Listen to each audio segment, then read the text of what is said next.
बिस्मिल्लाहिर्रहमानिर्रहीम। अस्सलाम वालेकुम। मैं शकील मलिक आपकी खिदमत में हाजिर हूँ। बाबा बुल्ले शाह ने क्या सी 4 किताबां अरशों लथियां ते 5वां लथिया डंडा। अब डंडा फिरने का आ गया है टाइम, और इसके साथ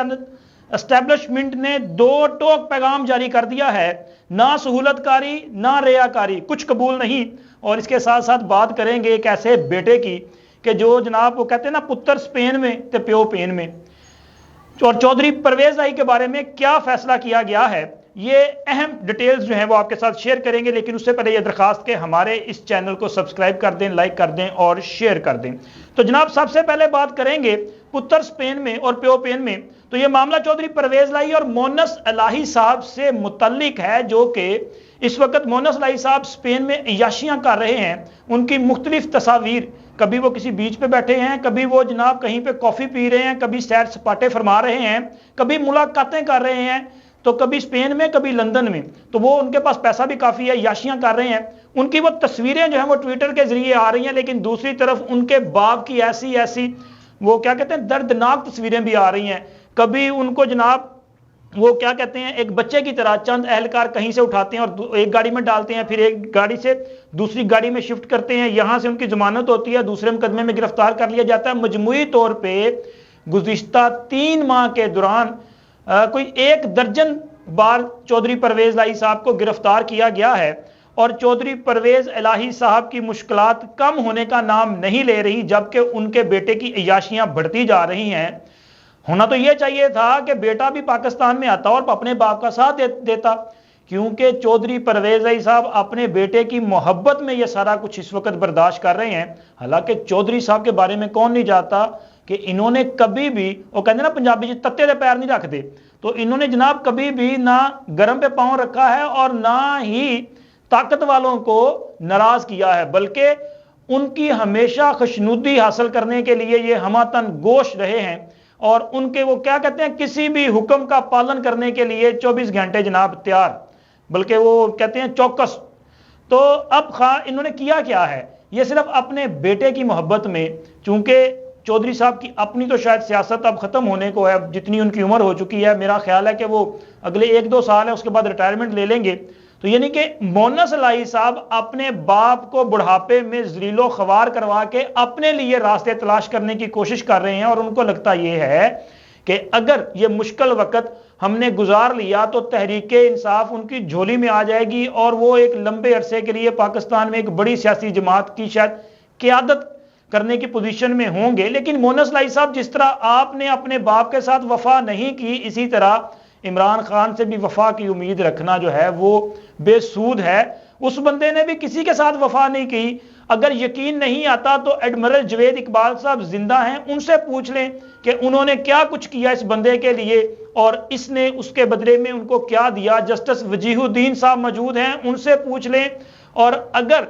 पढ़ लें एहसन रशीद साहब की वो हिस्ट्री पढ़ लें कि उन्होंने तहरीक इंसाफ के लिए क्या क्या कुर्बानियां दी और उनके साथ क्या किया गया। तो जनाब इस बंदे से, इमरान खान से, अगर आप कोई वफा की उम्मीद लगा के बैठे हैं ना,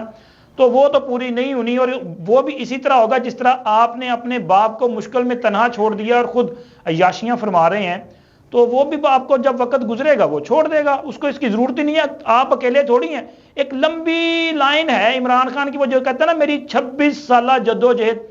उस 26 साल जद्दोजहद में उस बंदे ने बहुत सारे कंधों को इस्तेमाल किया है और उन कंधों पे पांव रख के ऊपर गए हैं। तो आपके साथ भी कुछ इससे मुख्तलिफ नहीं होगा। और चौधरी परवेज इलाही साहब को जिस तरह से गिरफ्तार बार बार किया जा रहा है, आज भी चौधरी परवेज इलाही के हवाले से जो तौहीन अदालत का मामला था लाहौर हाईकोर्ट में, मिर्जा वकास रऊफ साहब हैं जज, जस्टिस मिर्जा वकास रऊफ साहब, उनकी अदालत में इस पर समाअत हुई, जिसमें एक तो चौधरी परवेज इलाही साहब को जो अदालत के सामने प्रोड्यूस करना था वो मामला तो गैर मौसर हो चुका ना, निपटा दिया गया। चूंकि अब चौधरी परवेज इलाही साहब को एक क्रिमिनल केस में बाकायदा तौर पर गिरफ्तार कर लिया गया है। ये केस जो है वो 18 मार्च जुडिशियल कम्प्लेक्स पे वो जो हमला हुआ था ना, जिसमें इमरान खान साहब की पेशी वाला, तो उसमें नामालूम में अब इनका नाम डाल दिया गया है। अब इनकी गिरफ्तारी तो हो चुकी है, FIR में इनको नामजद कर दिया गया है, तो लिहाजा इनकी जात की हद तक इनको बाजियाब जो करवाना था वो तो हो गया गैर मौसर। और दूसरी तरफ अदालत की तरफ से कमिश्नर इस्लामाबाद को तौहीन अदालत का नोटिस जारी किया गया है, चूंकि उनको तलब किया गया था, लेकिन आज वो اسلام آباد ہائی کورٹ میں پیشی کی وجہ سے پیش نہیں ہوئے،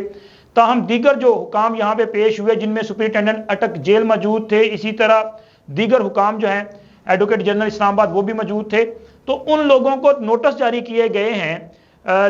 تاکہ وہ جواب داخل کر سکیں 1 ہفتے کے لیے ان کو کہا گیا، جبکہ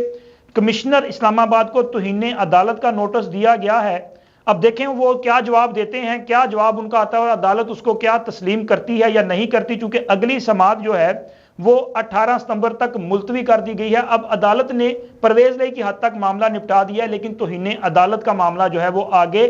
چلے گا۔ لیکن جو پیغام ہے اس پورے وہ یہ جو چل رہا ہے سیریل، اس میں پیغام یہ ہے کہ جناب اسٹیبلشمنٹ آپ یہ واضح موقف لے کے بیٹھی ہوئی ہے کہ نہ اب کوئی سہولت کاری برداشت کی جائے گی اور نہ ریاکاری برداشت کی جائے گی۔ جو سہولت کاری کر رہے ہیں ان کو پیغام ہے کہ آپ یہ کام کرنا چھوڑ دیں، چونکہ فیصلہ اٹل ہے کہ جو بندہ بھی پاکستان کو وہ کیا کہتے ہیں غیر مستحکم کرنے کی سازش کا حصہ ہوگا، اس کے لیے کوئی کسی قسم کی رعایت نہیں ہے، اور اگر ان کے لیے رعایت نہیں ہے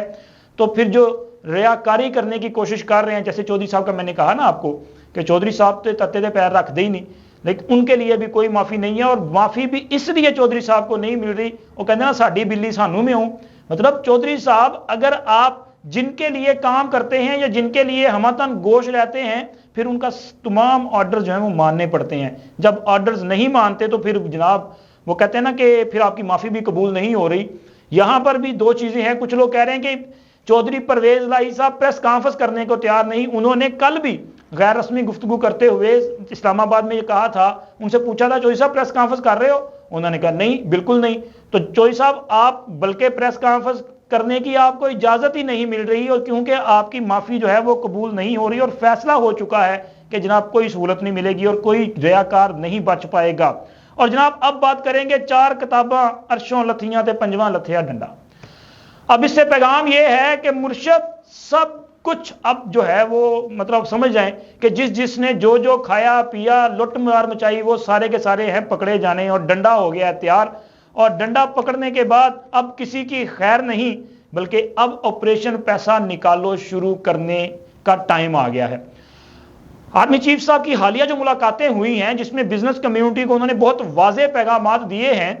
ایک تو ان کو بڑے محبت کے ساتھ یہ بتایا گیا ہے کہ آپ بزنس بھی کریں اور ساتھ ہی ساتھ ٹیکس نیٹ کو بھی بڑھانا ہے، تو پاکستان میں جب تک ٹیکس نیٹ کو نہیں بڑھایا جائے گا پاکستان کی مشکلات کم نہیں ہو سکتی۔ سمگلنگ کا خاتمہ کرنا بھی ضروری ہے، اس کے ساتھ ساتھ وہ کہتے ہیں کہ دہشت گردی کا خاتمہ بھی ہوگا، لیکن جنہوں نے وہ کرتے ہیں نا پیسہ چھپایا ہوا ہے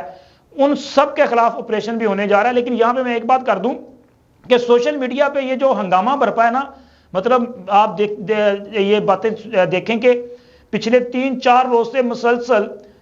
مختلف جو لوگ ہیں عمران خان کے مخالفین، یعنی کہ پیپلز پارٹی کے لوگ لے لیں یا باقی جماعتوں کے، ان کے گھروں سے اربوں روپے برآمد کروائے جا رہے ہیں کہ جناب کبھی شادیہ مری کے گھر سے، کبھی کسی اور کے گھر سے۔ اگر اتنا پیسہ واقعی برآمد ہو گیا تو پھر تو میرا خیال پاکستان تو دنیا کو قرضہ دینے قابل ہو جائے گا۔ تو یہ جو پروپیگنڈا ہے وہ اپنی جگہ پہ، لیکن ایک بے رحم احتساب اور ایک بے رحم آپریشن ہونے کا فیصلہ کر لیا گیا ہے، کیونکہ اب یہ فیصلہ ہے کہ پاکستان کو اس کے پاؤں پہ کھڑا کرنا ہے، چونکہ آرمی چیف صاحب مسلسل یہ بات کر رہے ہیں کہ ہم نے پاکستان یہ جو کشکول لے کے پھر رہے ہیں اس کو توڑنا ہے اور پاکستان کو اس کے پاؤں پہ کھڑا کرنا ہے، جس کے لیے بیرونی دنیا سے تو سرمایہ کاری وہ مانگ رہے ہیں کہ آپ آئیں پاکستان میں، یہاں پہ آ کے سرمایہ کاری کریں، ہم آپ کو سہولیات دیں گے، فیسیلیٹیٹ کریں گے، لیکن اپنے گھر سے پیسہ بھی نکالنا پڑے گا۔ وہ لوگ جو پیسہ ذخیرہ کر کے بیٹھے ہوئے ہیں، وہ لوگ جنہوں نے کالا دھن سنبھال کے رکھا ہوا ہے، ان سے وہ پیسہ نکلوانے کا وقت بھی آ چکا ہے، اور خیال تصور سوچا یہ جا رہا ہے کہ پاکستان میں سعودی عرب جیسا کوئی کام ایسا کر دیا جائے، جس طرح محمد بن سلمان نے وہاں پہ وہ جو بڑے بڑے تھے نا جن کے پاس زیادہ پیسہ تھا، کالا پیسہ تھا، ان کو کچھ دنوں کے لیے اپنا مہمان بنایا اور پھر ان سے پیسہ نکلوایا۔ تو پاکستان میں بھی یہ ماڈل جو ہے اس پہ غور کیا جا رہا ہے۔ امید رکھنی چاہیے کہ اس طرح کا کوئی ایسا کام کر دیا جائے جس سے پاکستان کے خزانے میں ایک بار پیسہ آ جائے اور پاکستان اپنے پاؤں پہ کھڑا ہو جائے۔ پھر اس کے بعد یہ بھی ضروری ہے کہ کرپشن کو روکنا پڑے گا، اور کرپشن کو روکے بغیر پاکستان مستحکم بھی نہیں ہو سکتا اور پاکستان میں ترقی بھی نہیں ہو سکتی۔ ملتے ہیں اگلے ویلوگ میں، اللہ حافظ۔